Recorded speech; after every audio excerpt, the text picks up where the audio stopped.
उत्तराखंड के मुख्यमंत्री पुष्कर सिंह धामी ने आज हल्द्वानी से मेरा सुझाव मेरा चुनाव नाम से एलईडी रथ को कुमाऊं की 29 विधानसभा सीटों के लिए रवाना किया। इस रथ के जरिए सरकार जनता से सुझाव लेगी, जिनको बीजेपी अपने घोषणा पत्र में शामिल करेगी। वहीं अवैध खनन के मामले पर भी मुख्यमंत्री ने कांग्रेस पर निशाना साधा। उन्होंने कहा कि प्रदेश में अवैध खनन को लेकर कोई भी मामला सामने आएगा तो उसके खिलाफ कड़ी से कड़ी कार्रवाई की जाएगी।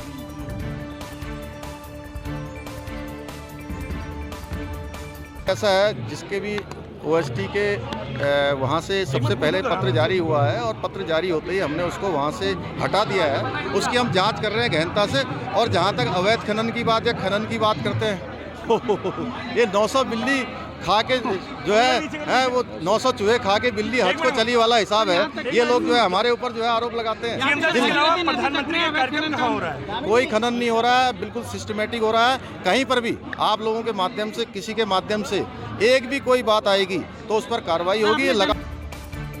यूथ कांग्रेस कार्यकर्ताओं ने महानगर अध्यक्ष हेमंत साहू के नेतृत्व में सीएम के हल्द्वानी दौरे का जोरदार विरोध कर काले झंडे दिखाए। इस दौरान कांग्रेस कार्यकर्ताओं ने जोरदार नारेबाजी लगाकर मुख्यमंत्री को वापस जाने की नसीहत दी। यूथ कांग्रेस के नेता हेमंत साहू और नाजिम अंसारी ने कहा कि मुख्यमंत्री को चुनावी रैलियां बंद कर प्रदेश के हित के लिए काम करना चाहिए। पूर्व सीएम त्रिवेंद्र सिंह रावत ने लैंसडाउन ओल्ड स्टूडेंट एसोसिएशन के 10वें वार्षिक अधिवेशन का शुभारंभ किया। कार्यक्रम शुभारंभ से पहले पूर्व मुख्यमंत्री त्रिवेंद्र सिंह रावत ने सीडीएस जनरल विपिन रावत और उनकी धर्मपत्नी मधुरिका रावत को याद करते हुए उनके चित्र पर पुष्प अर्पित कर उन्हें श्रद्धांजलि दी। पूर्व सीएम त्रिवेंद्र सिंह रावत ने कहा कि हमें गर्व है कि औसतन उत्तराखंड के हर परिवार से एक व्यक्ति फौज में अपनी सेवाएं देता है।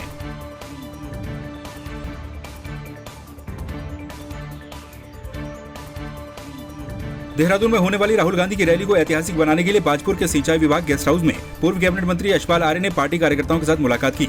इस दौरान यशपाल आर्य के पहुंचने पर कार्यकर्ताओं ने उनका जोरदार स्वागत किया। राहुल गांधी की रैली को सफल बनाने के लिए यशपाल आर्य ने पार्टी कार्यकर्ताओं से देहरादून जाने की अपील की। साथ ही उन्होंने बताया कि इस रैली के माध्यम से शहीदों के परिजनों को भी सम्मानित किया जाएगा। तो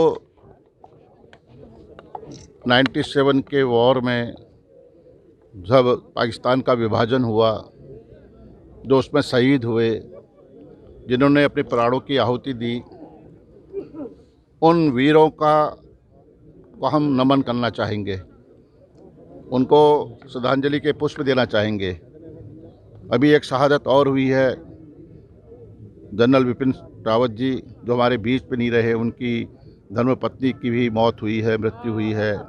11 और अधिकारी जवान की मौत के मुंह में समा गए।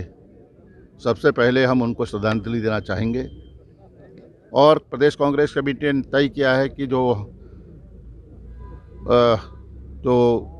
पूर्व सैनिक हैं जो शहीद हो चुके हैं, उनके परिवार को सम्मानित किया जाएगा और जो उनके परिजन हैं उनको भी सम्मानित किया जाएगा।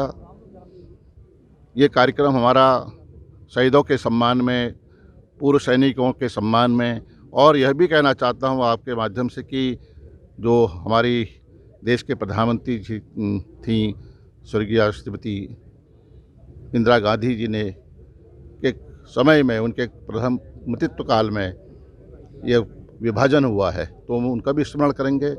और यकीनन ये रैली बड़ी महारैली का रूप लेगी। कार्यकर्ताओं में उत्साह है और बाजपुर से ऐतिहासिक जनमानस यहाँ से जाएगा, ऐतिहासिक भीड़ यहाँ से होगी। और उत्तराखंड के इतिहास में मेरा मानना है कि देहरादून की जो परेड ग्राउंड में रैली होने जा रही है वो बहुत बड़ी महारैली का रूप लेगी।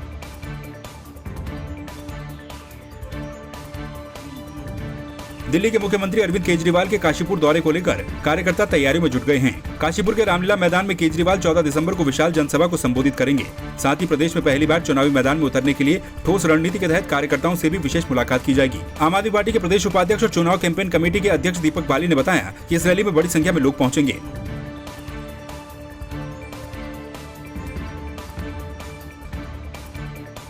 लगभग सभी तैयारियां पूरी हो चुकी हैं। आपको पता ही है कि ये दौरा 11 दिसंबर को होने वाला था, लेकिन हमारे भारत की सेना के सर्वोच्च पद पर आसीन हमारे जनरल रावत साहब के आकस्मिक निधन के कारण इस दौरे को स्थगित किया गया, क्योंकि आम आदमी पार्टी ने ये निर्णय लिया था कि आगामी 3 दिन जो है वो राज्य में किसी भी तरीके का कोई कार्यक्रम नहीं किया जाएगा। तो उसके बाद ये 14 दिसंबर की जो तारीख है वो माननीय अरविंद केजरीवाल जी के दौरे को लेकर फाइनल हुई है और तैयारियां लगभग सब पूरी हो चुकी हैं और अपार जन समर्थन मिल रहा है। और रामलीला ग्राउंड में 14 दिसंबर को काशीपुर के रामलीला ग्राउंड में 1 बजे माननीय अरविंद केजरीवाल जी जनसभा को संबोधित करेंगे।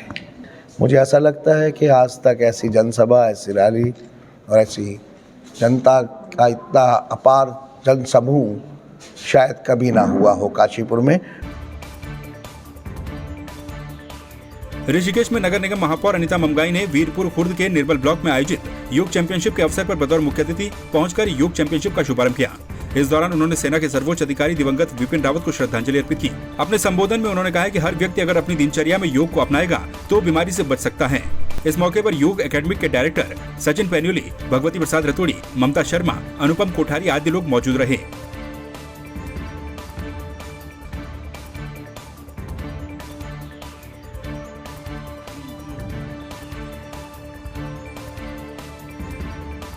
हेमवंत कवि चंद्र कुंवर बर्तवाल खादी ग्रामोद्योग एवं पर्यटन स्थल शरदोत्सव मेले का एक बार फिर से रंगारंग आगाज हो गया। 3 दिन के राजकीय शोक के बाद मेले की सांस्कृतिक संध्या दिवंगत सीडीएस जनरल विपिन रावत को समर्पित रही। सांस्कृतिक संध्या में पहुंचे उत्तराखंड के प्रसिद्ध लोक गायक रोहित चौहान और लोक गायिका संगीता ढोंडियाल और पम्मी नवल ने अपने सुरों का जादू बिखेरकर दर्शकों को थिरकने पर मजबूर कर दिया।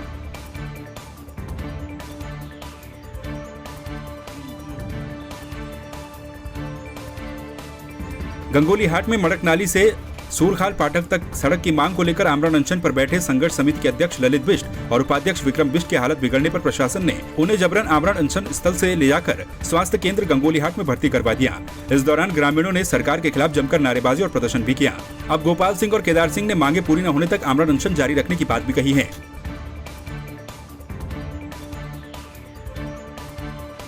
किया तो उसमें मैं अपनी टीम लेके वहाँ पे पहुंची तो मैंने चेकअप के दौरान मुझे स्थिति गंभीर मिली। मैं यहाँ लेके आई हॉस्पिटल।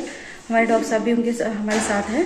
डॉक्टर उमाकांत के साथ मैं चेकअप कर रही हूँ, जिसमें अभी पेशेंट की स्थिति गंभीर लग रही है। मुझे स्थिति थोड़ी सीरियस है क्योंकि अभी मैंने शुगर चेक किया तो शुगर बहुत ही कम है, 53 चल रहा है इनका शुगर। तो ऐसे में पेशेंट कभी भी शॉक में जा सकता है। तो अभी हम प्राइमरी बेसिक ट्रीटमेंट यहाँ पे शुरू कर रहे हैं और स्टेबल करने की कोशिश कर रहे हैं पेशेंट को।